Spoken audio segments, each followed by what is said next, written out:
Alright, so going to be kind of quick today. I want to see if I can get the bike started just to kick some oil all around it, change the level. So I've got it filled up with oil. The oil filter's on, the drain plug is set in place, and the fuel tank is reattached. So why I want to run it, and not for too long because it's kind of late, it's Christmas, somebody's going to get mad if I do it for too long. But what I want to do is get the oil kicked up around the engine so I can see where the level's going to be. That's where I'm at to start. And because the big issue was that this thing was leaking in fuel. Now I had it out on the bench, and both the petcock and carburetors, the floats were all sealing and it wasn't letting any fuel through, but I don't know if that'll change with it on the bike or not. It shouldn't, but I've been wrong before, so I think what we're gonna do is see if we'll start. So the big issue on this bike had never been actually getting it started. It was about getting it up to higher RPMs. Anything over 5,000 would end up this bike would end up just dying.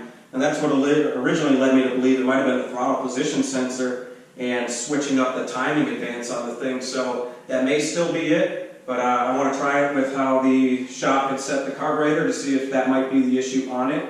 Or they may have it just exactly right, and this may work out. If not, the next thing I'll do is pull out the carburetor, if we end up with the same exact thing, and I'll check where they had the mixture screws and whatnot, but I didn't want to change anything that was on it because I was told it should be good, so we're going to give this a shot and see if it works out.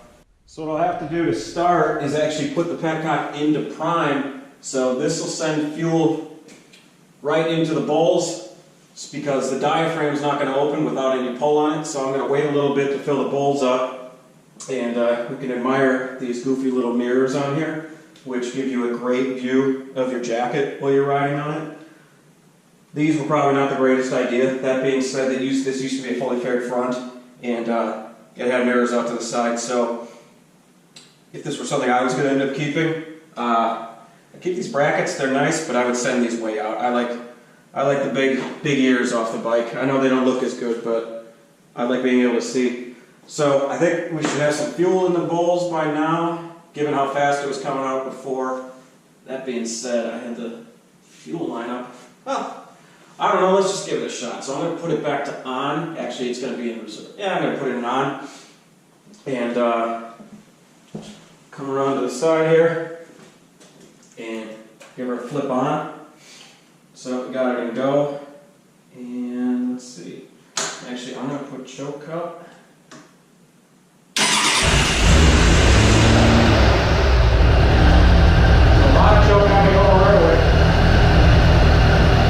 Got some white smoke coming out the back, but I expect that to be some of it. Let's see here.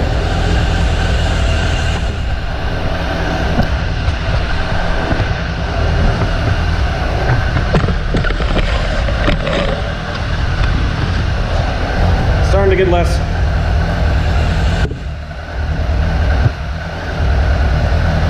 Kind of wish I could open my garage door right now, but I don't feel like that's a good idea being around 8:30 on Christmas Eve night.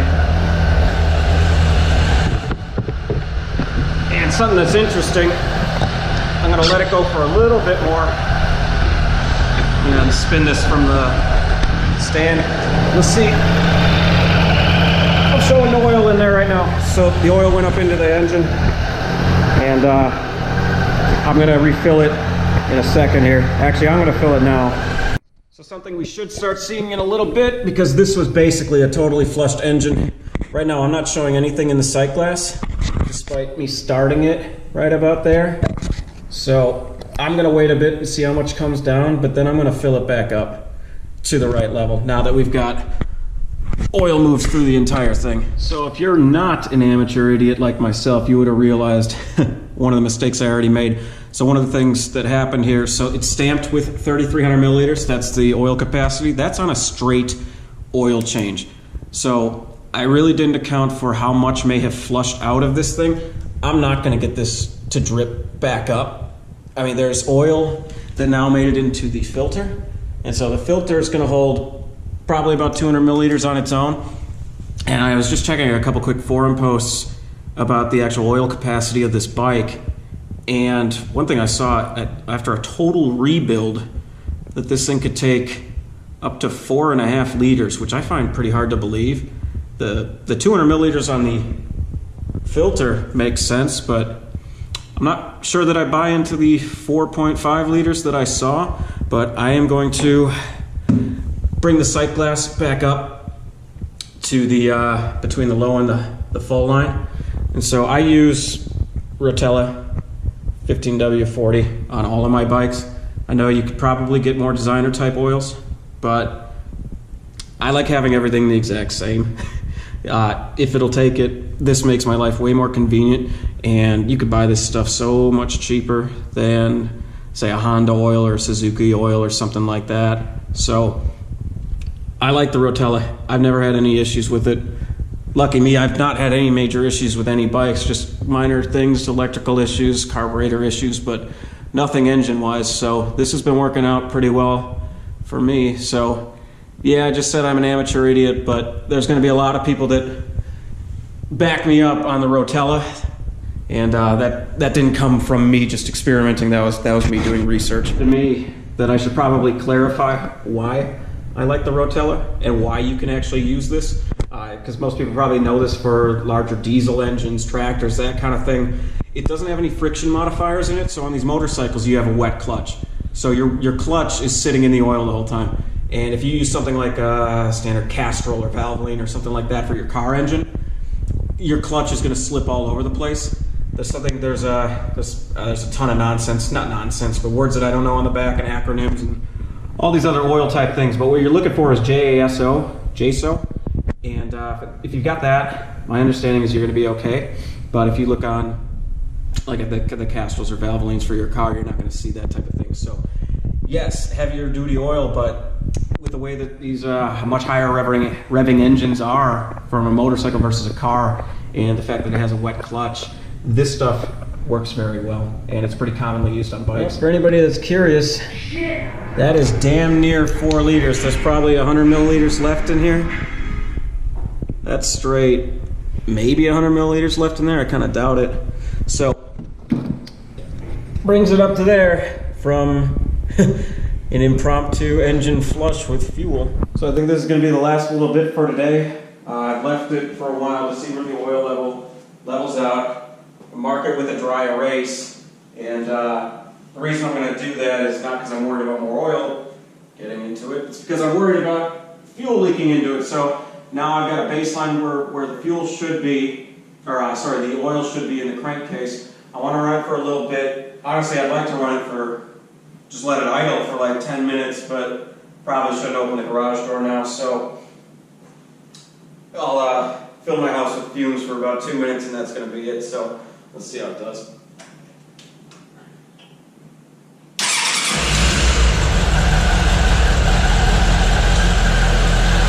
God, I wish all bikes came with center stands. There we go.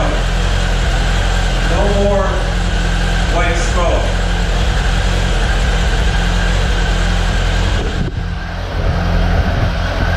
Really is a good looking bike though.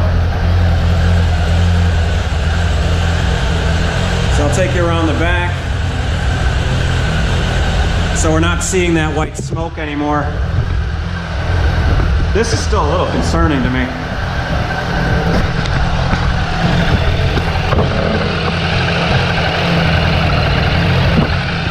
So I'm not 100% certain about that. I don't want to overfill it just waiting. But that's definitely concerning to me. Can I see it?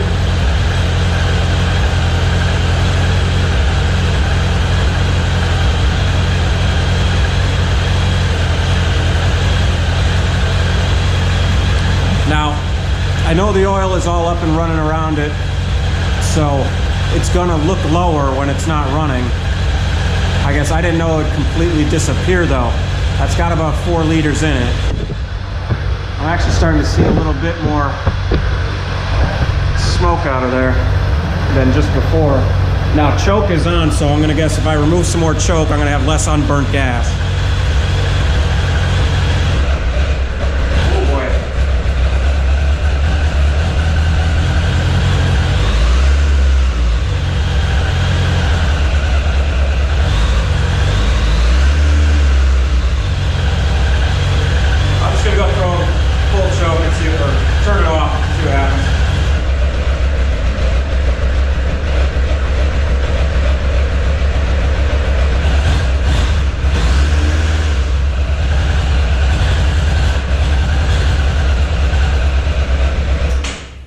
given that it's getting harder to breathe in here, and because I really want to run this till it's warmed up, I think I'm going to call it quits till I can actually do this with the garage door open. Yeah, my house is pretty fumed up right now. So what I'm going to do, wait to see where this comes back up to, and then mark it, let it go for the night, and maybe it does take 4.5 liters, because right now it's at like 3.9, so probably does take it. Thank you.